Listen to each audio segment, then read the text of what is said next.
Baghdad के बाजार में हर कोई उसे जानता था। फटे पुराने कपड़ों में लिपटी बिखरे हुए बालों वाली वह बूढ़ी औरत जो गलियों में घूमती रहती थी।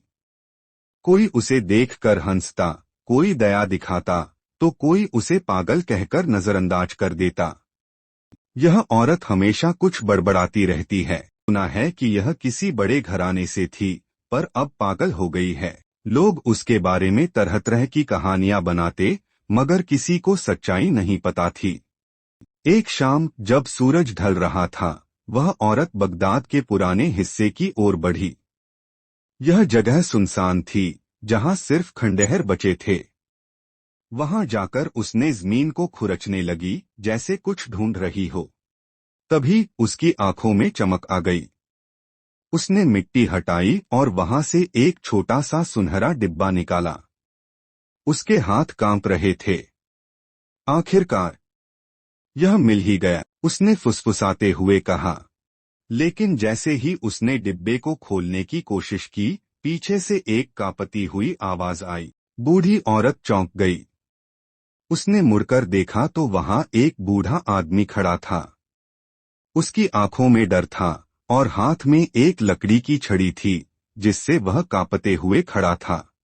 उसे मत खोलो, बूढ़े ने दोबारा कहा।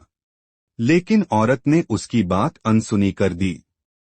उसने डिब्बे को कसकर पकड़ा और गुस्से से बोली, तू कौन होता है मुझे रोकने वाला? यह डिब्बा मेरा है।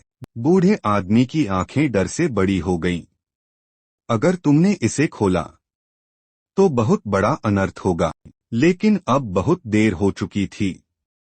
औरत ने झट से डिब्बे का ढक्कन हटा दिया और जैसे ही डिब्बा खुला, एक जोरदार चीख बाजार में गूंज उठी। लोग घबराकर उस तरफ भागे। बूढ़ी औरत की आंखें फटी रह गईं। उसने डिब्बे के अंदर देखा, वहां कोई खजाना नहीं था, बल्कि एक पुराना पीला पड़ा हुआ खत था। उसने कांपते हाथों से खत निकाला और पढ़ने लगी। जैसे जैसे वह पढ़ती गई, उसकी आंखों में आंसू भरते गए। लोगों को समझ नहीं आ रहा था कि आखिर उस खत में ऐसा क्या लिखा था। लेकिन बूढ़े आदमी का चेहरा एकदम पीला पड़ गया था। वह पीछे हटने लगा। तभी बूढ़ी औरत ने गुस्से से उसकी तरफ देखा और गरजती हुई बोली, अब मैं समझ गई कि तुम कौन हो। तुमने मुझसे मेरा सब कुछ छीन लिया था और आज सच सामने आ गया। बूढ़े आदमी की टांगें कांपने लगीं। नहीं, ऐसा मत करो, वह बड़बड़ाया। लेकिन बूढ़ी औरत अब रुकने वाली नहीं थी। उसने एक जोरदार चीख मारी और बूढ़ी औरत की चीख सुनकर बाजार में मौजूद लोग सहम गए। सबकी नजरें अब उसी पर टिकी थीं। उसके हाथ में अब भी वह पुराना खत था, जिसे उसने सुनहरे डिब्बे से निकाला था। उसकी आंखों से आंसू बह रहे थे, लेकिन उनमें गुस्सा और नफरत भी झलक रही थी। उसने कांपती आवाज में खत पढ़ना शुरू किया। जब तुम यह खत पढ़ रही होगी, तब तक तुम्हारी जिंदगी बर्बाद हो चुकी होगी। तुम्हारा घर, तुम्हारा सम्मान, सब कुछ तुमसे छीन लिया जाएगा। तुम्हें कोई नहीं पहचानेगा और एक दिन तुम सड़कों पर भटकने को मजबूर हो जाओगी। लेकिन याद रखना, मैं ही तुम्हारी इस हालत का जिम्मेदार हूँ। खत पढ़ते ही बूढ़ी औरत के हाथ कांपने लगे। वह बूढ़े आदमी की तरफ घूमा और चीखकर बोली, यह खत तुमने लिखा था, है ना? तुम्ही ने मेरी जिंदगी बर्बाद की थी। आज इतने सालों बाद सच मेरे सामने है। बूढ़ा आदमी कांपने लगा। वह धीरे धीरे पीछे हटते हुए बोला, मुझे माफ कर दो। मैंने जो किया वह लालच में किया था, लेकिन अब मैं बहुत पछता रहा हूँ। बूढ़ी औरत की आंखों में खून उतर आया। तूने मेरी जिंदगी छीन ली, मेरा घर उजाड़ दिया और अब माफी मांग रहा है। नहीं, मैं तुझे नहीं छोड़ूंगी। इतना कहते ही वह झपटकर उसकी छड़ी पकड़ने लगी। लोग चौंक गए, क्या वह सच में उस बूढ़े से बदला लेने वाली थी? बूढ़े की आंखों में डर साफ दिख रहा था। उसने कांपते हुए कहा, अगर तुमने मुझे मार दिया तो क्या तुम्हें तुम्हारा सब कुछ वापस मिल जाएगा? बूढ़ी औरत के हाथ एक पल के लिए रुक गए। वह उलझन में पड़ गई। अब सवाल यह था, क्या वह बदला लेगी या उसे माफ कर देगी। बूढ़ी औरत की सांसें तेज हो गईं। उसके कांपते हाथ अब भी बूढ़े आदमी की छड़ी को पकड़ने की कोशिश कर रहे थे, लेकिन अचानक वह ठहर गई। बाजार के लोग अब और ज्यादा बेचैन हो चुके थे। हर कोई सोच रहा था कि अब क्या होगा। क्या यह पागल औरत सच में इस बूढ़े आदमी को मार देगी। बूढ़ी औरत ने अपनी लाल भरी आंखों से बूढ़े आदमी की तरफ देखा और फूट फूट कर रोने लगी। तेरी वजह से मैं बरसों तक पागल बनकर सड़कों पर भटकती रही, लेकिन आज भी तू डर के मारे मुझसे झूठ बोल रहा है। बूढ़े आदमी की आंखें झुक गईं। मैंने जो किया वो लालच और जलन में किया था, उसने धीमी आवाज में कहा। लेकिन मैं सालों से इस गुनाह का बोझ उठाए जी रहा हूँ। बूढ़ी औरत ने गुस्से से उसकी तरफ देखा और चिल्लाई, तेरी सजा मौत से भी ज्यादा बड़ी होनी चाहिए। सारा बाजार खामोश हो गया। सबको लग रहा था कि अब खून बहने वाला है। लेकिन तभी बूढ़ी औरत ने वो सुनहरा डिब्बा जमीन पर फेंक दिया।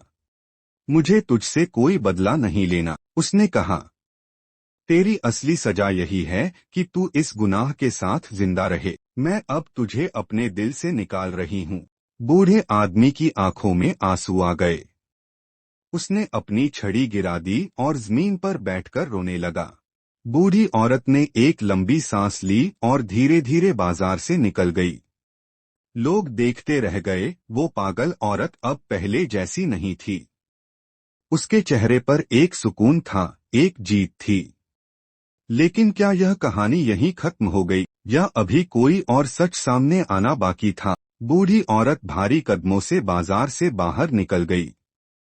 उसकी आंखों में आंसू थे, लेकिन चेहरा शांत था। उसने आज अपने सबसे बड़े दुश्मन को माफ कर दिया था, या शायद उसे सजा दे दी थी। बूढ़ा आदमी अब भी जमीन पर बैठा था, उसकी आंखों से आंसू बह रहे थे। लोग धीरे धीरे उसके पास आने लगे। यह औरत कौन थी? किसी ने फुसफुसाकर पूछा। बूढ़े ने सिर झुका लिया और कांपती आवाज में बोला, यह वही लड़की थी जिसे मैंने बरसों पहले धोखा दिया था। लोग चौंक गए। कैसा धोखा? बूढ़े आदमी ने लंबी सांस ली और बोला, यह कभी बगदाद के सबसे अमीर सौदागर की बेटी थी। इसकी शादी मेरे भाई से तय थी, लेकिन मुझे जलन थी।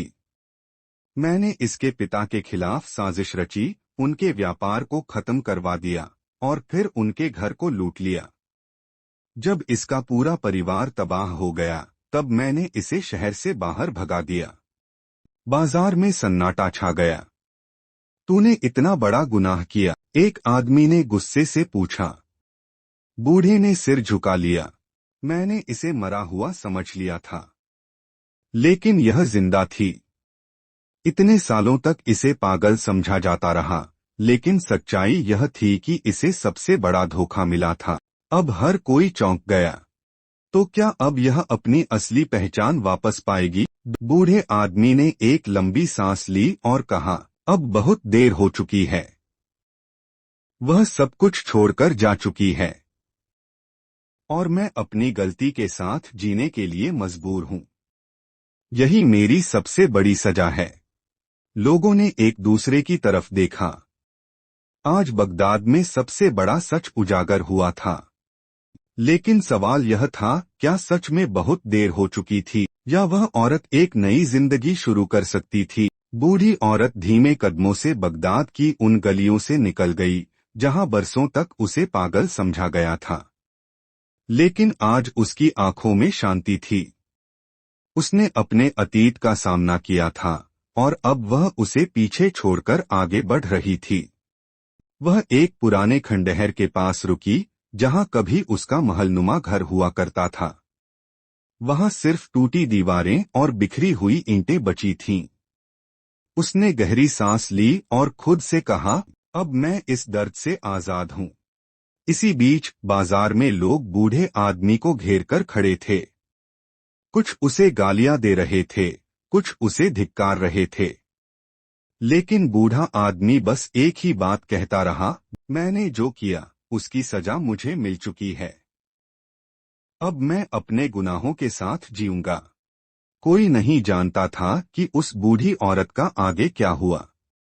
कुछ कहते हैं कि उसने बगदाद छोड़ दिया, कुछ कहते हैं कि वह किसी गांव में जाकर बस गई। लेकिन एक बात सबको पता थी, जिस औरत को लोग पागल कहते थे, असल में वह दुनिया की सबसे समझदार इंसान निकली। कभी कभी बदला लेने से ज्यादा जरूरी खुद को माफ करके आगे बढ़ना होता है।